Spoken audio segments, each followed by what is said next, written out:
Kevin, first of all, let's just look back at Friday night's match. Well, there wasn't a lot to look back on, I suppose, but it must have been good to at least get some more minutes in the legs and get a wee bit more of an encouraging performance from yourself and the boys heading into this weekend's match. Yeah, obviously it was kind of frustrating that the game ended, and it was a shame it got abandoned because I think we started the game really well, and that's how we wanted to start the game. And I think we showed real intent for the kickoff. And as I said earlier, it was a shame the game was abandoned.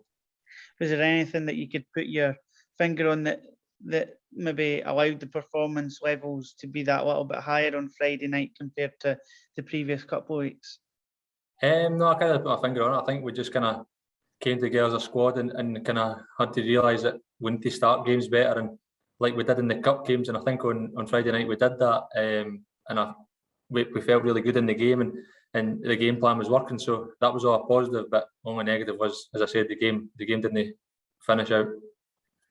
In terms of yourself overall, I was looking at your stats before I spoke to you there. 40 appearances for Dunfermline so far. You must be pretty pleased with the way things have gone. 15 goals.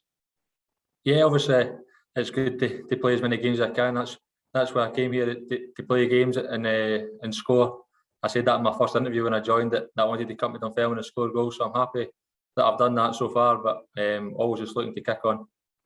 And in terms of the kind of three up front this season, I know on Friday night it was different personnel in terms of Ryan Dow and that coming in, but you've been able to kind of cement your place in that front three for the majority of the game so far. So you must be pleased that the manager has a lot of faith in you.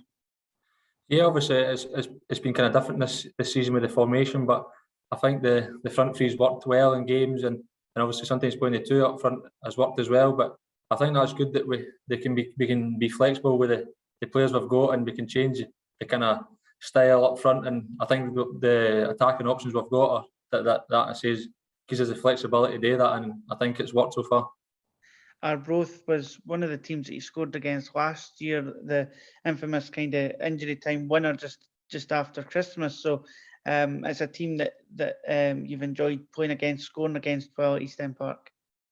Yeah, it's just one of those things. I don't really look into it that much. Who I scored the goals against. I just obviously want to go into every game and score and get the 3 points. And I don't really look into it. It's just one of these things.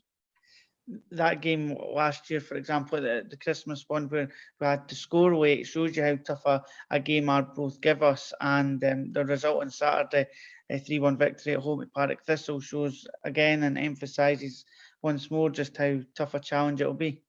Yeah, Arbroath are a really good side. They've got some really good players and they're well set up.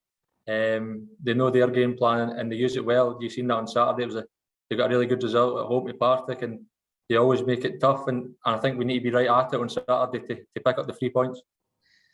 That is the kind of main thing, isn't it? That we pick up the 3 points. We obviously want the performance to go along with it, but it's just about getting back to winning ways and trying to kick on again.